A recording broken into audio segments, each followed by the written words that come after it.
जब एक इंसान की आंखों के सामने उसकी सारी फैमिली को बेरहमी से मार दिया जाता है और फिर शुरू होती है एक ऐसी जंग जहां अकेला इंसान पूरे माफिया के खिलाफ खड़ा हो जाता है। मूवी की शुरुआत होती है एक कैदी से जिसका नाम है जैक स्टोन, जो पहले एक पुलिस ऑफिसर था। जेल में उसके पहले ही दिन जैसे ही गार्ड्स को पता चलता है कि वो पुलिस वाला है, वो उसे बेरहमी से पीटने लगते हैं और जैक किसी तरह अपने सेल तक पहुंचता है। वहां वो एक जंजीर पकड़कर याद करता है कि वो जेल तक कैसे पहुंचा। यहीं से उसकी कहानी शुरू होती है। उसके घर पर उसी माफिया लीडर के आदमी हमला कर देते हैं। वही माफिया जिसका केस जैक देख रहा था। वो लोग उसकी पत्नी को उसकी आंखों के सामने मार देते हैं। जैक खुद बुरी तरह घायल होता है और उसे बचा नहीं पाता। यहीं वो फैसला करता है जिस जेल में माफिया का लीडर बंद है उसी जेल में जाकर उससे बदला लेगा। वो एक बैंक लूटता है जिस पर माफिया का कब्जा है और वहां से वो सारे सबूत चुरा लेता है जो माफिया लीडर उसके साथ मिले पुलिस और सरकारी लोगों को फंसा सकते हैं। वो गराज तक भागता है और वहां पैसों और सबूतों से भरा बैग एक जगह पर छोड़ देता है। एक अजनबी आदमी आता है और बैग उठाकर चला जाता है। जैक गराज में छिपा रहता है। पुलिस पहुंचती है और जैक एक एक करके सबको मार गिराता है। आखिर में उसका एक पुलिस साथी उसको घेर लेता है और उससे नकाब उतारने को कहता है। वो देखता है कि सामने जैक है जो उसी की तरह पुलिस अफसर था। जैक उस पर हमला करता है और उसे मार देता है। इसी तरह वो उस पुलिस वाले से बदला ले लेता है जो उसकी पत्नी की हत्या में माफिया के साथ शामिल था। जेल के अंदर माफिया लीडर जिसका नाम बालिम है एक अलग सेल में रहता है और उसे खास सुविधाएं मिलती हैं। अब उसे पता चलता है कि नया कैदी जैक स्टोन है और वो समझ जाता है कि जैक खास तौर पर उससे बदला लेने आया है। कैंटीन हॉल में सिमियन नाम का आदमी आता है और नए कैदियों का स्वागत करता है। वो कहता है कि अगर उनको जेल में बचकर रहना है तो उसे पैसे देने होंगे, लेकिन एक कैदी पैसे देने से मना कर देता है तो सिमियन गुस्से में उसे मारता है और वो बेहोश हो जाता है। दूसरा कैदी डर जाता है और पैसे देने को मान जाता है। सिमियन जैक के पास आता है और पैसे मांगने से पहले ही जैक उसे और उसके आदमियों को आसानी से पीट देता है और जैक उसी जगह बैठकर आराम से खाना जारी रखता है। गार्ड्स आते हैं और सिमियन और उसके साथियों को एक अलग सेल में ले जाते हैं। खाने के बाद गार्ड्स जैक को एक अलग जेल सेक्शन में ले जाते हैं जहां एक स्क्रीन लगी होती है। उसे एक वॉकी टॉकी दिया जाता है। स्क्रीन पर वालिम की गैंग दिखाई देती है। वालिम जैक से कहता है कि वो जानता है कि जैक सिर्फ उसे मारने के लिए जेल में आया है। वो माफी मांगता है कि वो खुद उससे मिलने नहीं आ सकता। जैक जवाब देता है कि वो अभी आकर उससे मिल सकता है। बालिम कहता है कि कोई राजा अपनी सल्तनत छोड़कर नहीं जाता, क्योंकि अगर उसने छोड़ी तो उसके दुश्मन हमला कर देंगे। जैक कहता है कि उसे किसी चीज का लालच नहीं है, बस उसका सिर चाहिए। बालिम हंसते हुए कहता है कि उसके दुश्मनों ने उसे मारने वाले पर 10 लाख डॉलर का इनाम रखा है। वो जैक का मजाक उड़ाता है और कहता है कि जैक 1 लाख डॉलर का भी नहीं और वो किसी को भी उसका सिर लाने के लिए भेज सकता है। इसके बाद वो कॉल कट कर देता है। अब एक जर्नलिस्ट को दिखाया जाता है जिसका नाम है त्रिशा। उसके घर वही अजनबी आदमी पैसों और सबूतों से भरा बैग छोड़ जाता है जिसमें बालिम के खिलाफ सबूत थे। वो दरवाजा खटखटाता है और चला जाता है। त्रिशा दरवाजा खोलती है और बैग देखकर अंदर की जानकारी समझ जाती है। उसे एहसास होता है कि ये एविडेंस बालिम और उसके सारे साथियों को बेनकाब कर सकते हैं। उसे जैक स्टोन का नाम मिलता है और वो उसके बारे में जानकारी इकट्ठा करती है। उसे पता चलता है कि वो एक फॉर्मर पुलिस ऑफिसर है। अब वो तय करती है कि ये सारी जानकारी वो अटॉर्नी जनरल को देगी। वो अपॉइंटमेंट लेती है और मिलने जाती है। वहाँ सेक्रेटरी बताती है कि उसका नाम लिस्ट में नहीं है। मार्क नाम का एक आदमी आता है जो अटॉर्नी जनरल का प्राइवेट सेक्रेटरी है। वो कहता है कि वो जानकारी उसे दे दे और वो खुद मिस्टर जॉनसन तक पहुंचा देगा, लेकिन त्रिशा मना कर देती है और कहती है कि वो खुद उनसे मिलने का समय लेगी। वो कोर्ट रूम जाती है जहां मिस्टर जॉनसन मौजूद होते हैं। वो इंतजार करती है जब तक वो बाहर नहीं आते। वो मेयर के साथ खड़े होते हैं। त्रिशा उन्हें रोकती है और बताती है कि उसके पास रूसी माफिया लीडर के बारे में बेहद खतरनाक जानकारी है। जॉनसन मेयर से माफी मांगकर त्रिशा के साथ चल देते हैं। त्रिशा कहती है कि मुझे शक है कि पुलिस वाला जैक स्टोन बालिम के साथ मिला हुआ था, क्योंकि जैक उसी जेल में गया जहां बालिम बंद है और उसने एक पुलिस वाले को मार दिया, लेकिन उसे मौत की सजा नहीं मिली। और फिर उसने एक ऐसा बैंक लूटा जिसका रूसी माफिया से रिश्ता होने का शक है। मेरे पास उन सभी पुलिस वालों के नाम हैं जो बालिम के साथ मिले हुए हैं। जॉनसन ये सब सुनकर हैरान रह जाता है। त्रिशा उनसे कहती है कि उसके पास और भी सबूत हैं, क्योंकि जॉनसन का नाम उनमें नहीं होता, इसलिए त्रिशा को उस पर भरोसा हो जाता है। जॉनसन उससे कहता है कि जो सबूत उसके पास हैं वो उसे दे दे। त्रिशा कहती है कि जब तक वो सब कुछ ठीक से समझ नहीं लेती वो कोई सबूत नहीं दे सकती। जॉनसन उसे अपना प्राइवेट नंबर देता है और कहता है कि वो किसी भी वक्त उसे कॉल कर सकती है। अब त्रिशा फैसला करती है कि वो खुद जैक से मिलने जाएगी। वहां पहुंचकर वो हैरान रह जाती है जब जैक उसे उसके नाम से बुलाता है। जैक उससे कहता है कि उसने जो जानकारी भेजी थी उसका सही इस्तेमाल करो, फिर वो उसे छोड़कर चला जाता है। इससे त्रिशा को यकीन हो जाता है कि जैक बालिम के साथ मिला हुआ नहीं है जैसा वो सोच रही थी। जैक अपने सेल में वापस आता है और उसके हाथ में एक चैन होती है जिसे देखकर उसे अपनी पत्नी की याद आ जाती है। तभी उसके पास एक बूढ़ा कैदी आता है जिसका नाम है विलियम। वो हर लड़ाई के बाद खून साफ करने का काम करता है। वो बहुत कमजोर है और कैदी हमेशा उसका मजाक उड़ाते हैं। वो जैक से पूछता है कि क्या उसे बालिम से डर नहीं लगता। जैक कहता है कि वो किसी से नहीं डरता। विलियम उसके हाथ की चैन के बारे में पूछता है। जैक बताता है कि ये उसकी पत्नी की है जो मर चुकी है। जैक उससे पूछता है कि क्या उसे बालिम के सेल का पता है। विलियम कहता है कि हर कैदी जानता है कि वो कहाँ है, लेकिन कोई वहां जा नहीं सकता, जहां तक कि गार्ड भी वहां नहीं जाते। वालिम का इलाका एक रिस्ट्रिक्टेड जोन माना जाता है। उनकी बातें खत्म होती हैं और वो चले जाते हैं जेल के दूसरे वार्ड में, जहां फीमेल कैदियों को रखा जाता है। जहां ऐना नाम की एक कैदी का झगड़ा कैटरीना नाम की दूसरी कैदी से हो जाता है। दोनों एक दूसरे को मारती हैं। गार्ड्स आकर उन्हें रोककर एकांत कारावास में ले जाते हैं। अचानक एक गार्ड रास्ता बदल देता है और ऐना को दूसरी जगह ले जाने लगता है। ऐना कहती है कि सेल का रास्ता दूसरी तरफ है। गार्ड उसे चुप रहने को कहता है और उसके चेहरे पर कपड़ा डाल देता है। जब कपड़ा हटता है तो वो खुद को माफिया लीडर के सेल में पाती है। उसके बाद 3 कैदी होते हैं जिनमें सिमियन भी शामिल होता है। सिमियन बालिम का चचेरा भाई निकलता है। बालिम सिमियन पर गुस्सा होता है क्योंकि वो जैक को मार नहीं पाया। वो कहता है तुम मेरे मना करने के बाद भी कैदियों से पैसे वसूल रहे थे और अब अगर कैदियों के सामने मेरा सम्मान गिरा तो उसका नाम भी खत्म हो जाएगा, लेकिन मैं ऐसा होने नहीं दूंगा। वो अपने आदमियों को सिमियन का गला दबाने का आदेश देता है। फिर वालिम दूसरे और तीसरे कैदी की तरफ बढ़ता है। वो बिना उसे बताए ड्रग्स बेच रहे थे और उन्होंने बिना पूछे जैक पर हमला किया था।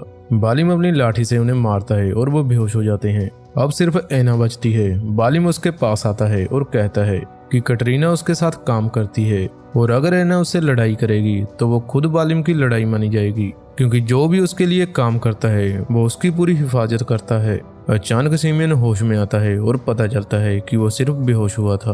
वो बालिम के सामने गिड़गिड़ाकर एक मौका मांगता है। बालिम सिमियन और उसके आदमियों को आदेश देता है कि जेल में फैला दो कि जो जैक को मारेगा उसे $1,00,000 मिलेंगे। खेल के मैदान में विलियम जैक को बताता है कि वो खतरे में है। वालिम ने उसे मारने पर इनाम रखा है। वो बताता है कि उसे बुरे और अच्छे दोनों तरह के गार्ड्स मिलेंगे। जैक पूछता है कि वो फर्क कैसे पहचानेगा। विलियम कहता है कि जो उसे मारने की कोशिश करेगा वही विलियम का आदमी होगा। अचानक कई गार्ड्स मैदान में आ जाते हैं। वो सभी कैदियों को बाहर जाने का आदेश देते हैं। फिर 3 कैदी अंदर आते हैं ताकि जैक को घेर कर मार सकें। जैक के साथ सिर्फ विलियम होता है। विलियम कैमरा दूसरी तरफ घुमा देता है ताकि कोई उन्हें देख ना सके। कैदी जैक पर हमला करते हैं। अचानक जैक देखता है कि विलियम भी उनके साथ लड़ रहा है। जैक उसकी लड़ने की बहादुरी देखकर हैरान रह जाता है। वो उससे उसके असली काम के बारे में पूछता है। विलियम कहता है कि वो उसका दोस्त है और वहां से चला जाता है। उधर अटॉर्नी जनरल जॉनसन अपने ऑफिस में फोन पर वालिम से बात कर रहा होता है। साफ पता चलता है कि वो वालिम से मिला हुआ है। वो जर्नलिस्ट त्रिशा का जिक्र करता है जिसके पास ऐसे सबूत हैं जो उन्हें फंसा सकते हैं। वो कहता है कि वो अपनी कुर्सी और आज़ादी खोने के लिए तैयार नहीं है। वालिम कहता है कि उसने सब कुछ जला दिया है और उसे यकीन है कि कोई सबूत नहीं बचा, लेकिन जॉनसन कहता है कि सबूत अभी भी मौजूद हैं। अब वालिम उसे कहता है कि तुम्हें जर्नलिस्ट को मारकर उससे सारे सबूत चुराने होंगे। त्रिशा अपने घर की तरफ जा रही होती है, तभी उसे महसूस होता है कि कोई उस पर नजर रख रहा है। वो इमारत में चढ़ती है और उसे लगता है कि कोई उसके पीछे चल रहा है। वो दरवाजे में से बाहर झांकती है। अचानक कोई उसके पीछे आ जाता है और वो डर जाती है, लेकिन फिर पता चलता है कि वो उसकी दोस्त है जो सफर से वापस लौटी है। त्रिशा अपनी दोस्त को उन जानकारियों के बारे में कुछ नहीं बताती जो उसके पास हैं। ये जानकारियां बताती हैं कि जैक वालिम के साथ मिला हुआ है, लेकिन खुद जैक ही वो इंसान है जिसने उसे ये जानकारी भेजी थी। इसी वजह से वो उलझन में होती है। जेल में जैक जब लॉन्ड्री एरिया में होता है, 3 गार्ड्स अंदर आते हैं और सारे कैदियों को बाहर निकालकर जैक पर हमला कर देते हैं। जैक उन्हें आसानी से हरा देता है, लेकिन वो जख्मी हो जाता है। जब वो लॉन्ड्री से बाहर निकलता है तो उसके सामने 8 कैदी खड़े होते हैं। जैक उन्हें कहता है कि अगर $1,00,000 उन सब में बांटे जाएं तो हर एक को सिर्फ 12,000 ही मिलेंगे। वो उनमें से एक से पूछता है कि क्या 12,000 उसके लिए काफी हैं। फिर जैक कहता है कि 12,000 तो तब भी काफी नहीं होंगे जब वो टूटी नाक, फटे फेफड़ों या टूटी टांग के साथ बाहर जाएगा। कैदी उसकी बात समझ जाते हैं और वहां से चले जाते हैं। जर्नलिस्ट जैक से मिलने आती है। वो उससे कहती है कि जो वो करना चाहता है उससे वो खुद को मरवा लेगा। जैक कहता है कि उसका मरना मायने नहीं रखता, जरूरी ये है कि सारे जिम्मेदार लोग बेनकाब हों। दूसरी तरफ जेल में एना देखती है कि विलियम उसे इशारा कर रहा है। तब पता चलता है कि वो दोनों साथ काम कर रहे हैं। ऐसा लगता है कि उन्होंने किसी चीज की पूरी योजना बनाई है। एना जाकर कटरीना से माफी मांगती है। वो दिखाती है कि वो वालिम से डरती है। कटरीना खुश हो जाती है। वो एना को अपने करीब आने देती है, लेकिन माफी कबूल करने की बजाय एना अचानक उस पर हमला कर देती है। कटरीना उससे लड़ने लगती है। कटरीना उसे लगातार मारती रहती है। आखिरकार एना बेहोश हो जाती है। डॉक्टर उसकी जांच करता है। वो कहता है कि उसकी आंखें प्रतिक्रिया नहीं दे रही। वो उसे सोने के लिए अस्पताल में छोड़ देते हैं। फिर दिखाया जाता है कि एना असल में जाग रही थी। वो नर्स की फाइल से एक पेन निकाल लेती है। वो इंतजार करती है जब तक सब वहां से चले नहीं जाते। वो अपने हाथों की हथकड़ियां खोल देती है। विलियम उसके लिए सफाई वाले कमरे का दरवाजा खुला छोड़ देता है।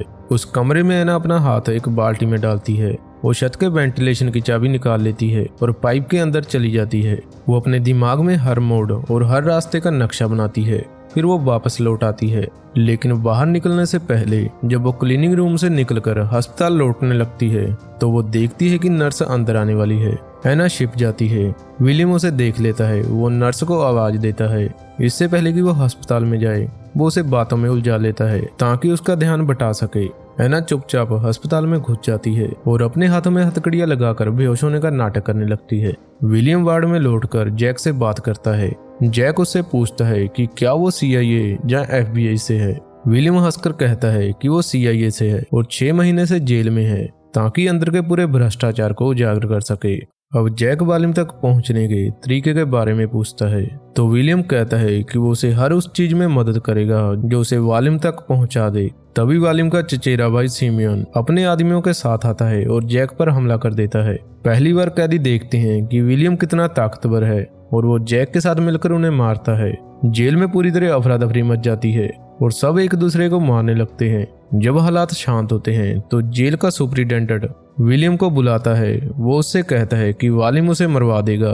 वालिम खुद को डरा हुआ दिखाता है और सुपरिटेंडेंट से उसे बचाने की गुहार लगाता है। सुपरिटेंडेंट कहता है कि वो $1,00,000 के बदले उसकी हिफाजत करेगा। वालिम पहली बार अपने सेल से बाहर आता है। वो अपनी बेटी से मिलता है जिसे अब पता चलता है कि वो जिंदा है। उसकी बेटी गुस्से और दुख में उसे कहती है कि उसने पूरी जिंदगी उसे एक नेशनल हीरो समझा जो देश की रक्षा करते हुए मरा। वो कहती है कि उसे विश्वास नहीं हो रहा कि वो एक कातिल है जो ड्रग्स की तस्करी और इंसानों का सौदा करता है। वो उससे कहती है कि जिंदगी में एक बार तो आदमी बन जाओ और मुझे सच बताओ, लेकिन वालिम उससे झूठ बोलता है और कहता है कि ये सब अखबारों की बातें हैं। वो कहती है मैं जानती हूँ कि आप झूठ बोल रहे हो, मैं अपनी जिंदगी से आपको हमेशा के लिए निकालती हूँ, और वो उसे छोड़कर चली जाती है।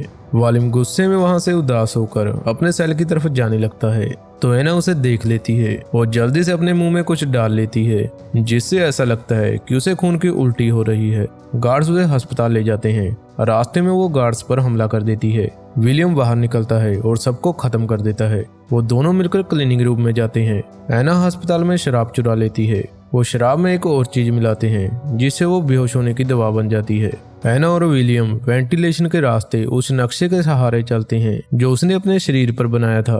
वो उन जगहों पर दवा छिड़कते हैं जहां उन्हें उतरना होता है। वो गार्ड से बेहोश हो जाते हैं। विलियम कंट्रोल रूम में उतरता है। एना कैमरा रूम में जाती है।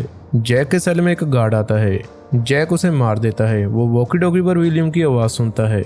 विलियम बताता है कि वालिम अपने सेल से बाहर है। वो कहता है कि वो और उसकी टीम जैक को वालिम तक पहुंचाने में मदद करेगी ताकि वो उसे मार सके। जैक गार्ड्स की वर्दी पहनता है और जेल में घूमने लगता है। एना कैमरों से उसे उस जगह का रास्ता बताती है जहां वालिम मौजूद है। अचानक एक गार्ड उस रूम का दरवाजा खटखटाता है जहां एना होती है और दूसरा गार्ड विलियम के कमरे का दरवाजा खटखटाता है। विलियम जैक को जल्दी करने को कहता है इससे पहले कि वो पकड़े जाएं। अचानक जेल का सुपरिटेंडेंट कैमरा रूम तक पहुंचता है। उसके दरवाजा खोलने से पहले ही एना वेंटिलेशन के रास्ते भाग जाती है। विलियम वॉकी टॉकी पर जैक से कहता है कि वो इससे ज्यादा उसकी मदद नहीं कर पाएगा। जैक कहता है कि वो सारे जेल के दरवाजे खोल दे। विलियम सारे दरवाजे खोल देता है। कैदी बाहर निकल आते हैं और गार्ड्स पर हमला कर देते हैं। पूरी जेल एक जंग का मैदान बन जाती है। कैदी इनाम पाने के लिए जैक पर हमला कर देते हैं, लेकिन जैक रास्ते में आने वाले हर इंसान को मारता हुआ आगे बढ़ता है। आखिर वो सिमियन तक पहुंच जाता है, जिसके हाथ में चाकू होता है। सिमियन जैक को चाकू मार देता है और जैक जमीन पर गिर जाता है। बालिम का एक खास आदमी जैक को मारने आता है। तभी सिल्वा दिखाई देता है, जो जैक का सेलमेट होता है। वो जैक को बचाता है। जैक घायल होने के बावजूद उठता है और वालिम की तरफ बढ़ता है। एना अपने बाड़ में पहुंचती है, जहां कटरीना उसका पहले से इंतजार कर रही थी। दोनों में जबरदस्त लड़ाई होती है। आखिरकार एना कटरीना को मार देती है। उधर जर्नलिस्ट के घर में उसकी दोस्त किसी अनजान आदमी से फोन पर बात कर रही होती है। वो कहती है कि वो अब काम पूरा कर देगी। अचानक वो अपने बैग से पिस्टल निकालती है और उसे त्रिशा की तरफ तान देती है। वो कहती है कि उसके पास जो सबूत है उसे दे दे। त्रिशा अपनी इकलौती दोस्त को ऐसा करते देखकर दंग रह जाती है। त्रिशा उस पर हमला करती है और भागने की कोशिश करती है। आखिरी पल में जब वो उस पर गोली चलाने लगती है, तभी FBI का एक एजेंट अंदर घुस आता है और त्रिशा को बचा लेता है। उधर जेल में आखिरकार जैक बालिम तक पहुंच जाता है। बालिम को पता चलता है कि जैक ही वो इंसान था जिसने उसकी बेटी तक उसके बारे में जानकारी पहुंचाई। बालिम जैक से ज्यादा ताकतवर है। वो जैक पर जानलेवा हमला करता है, लेकिन जैक अपनी पत्नी को याद करता है और हार नहीं मानता और आखिरकार वो बालिम को मार देता है। पूरी जेल में FBI की टीमें फैल जाती हैं। कैदियों को दोबारा बंद कर दिया जाता है। जैक की मुलाकात विलियम और एना से होती है। वो उनकी मदद के लिए उनका शुक्रिया अदा करता है। वो उससे कहते हैं कि वो अभी भी गिरफ्तार ही है। तीनों हंसते हैं। जर्नलिस्ट बालिम के साथ मिले हुए सभी लोगों के नाम FBI को भेज देती है। अटॉर्नी जनरल और कई बड़ी हस्तियों को गिरफ्तार कर लिया जाता है। आखिर में जैक को पुलिस की गाड़ी में बैठते हुए दिखाया जाता है। उसके साथ विलियम भी होता है। जैक को इस बात का सुकून होता है कि उसने अपनी पत्नी का बदला लिया। उसने वालिम को मारा और उसके साथ जुड़े हर भ्रष्ट इंसान को बेनकाब कर दिया। इसी के साथ ये मूवी खत्म हो जाती है। आई होप आपको ये मूवी अच्छी लगी होगी। अगर वीडियो अच्छी लगी हो तो वीडियो को लाइक करें और चैनल को सब्सक्राइब करें।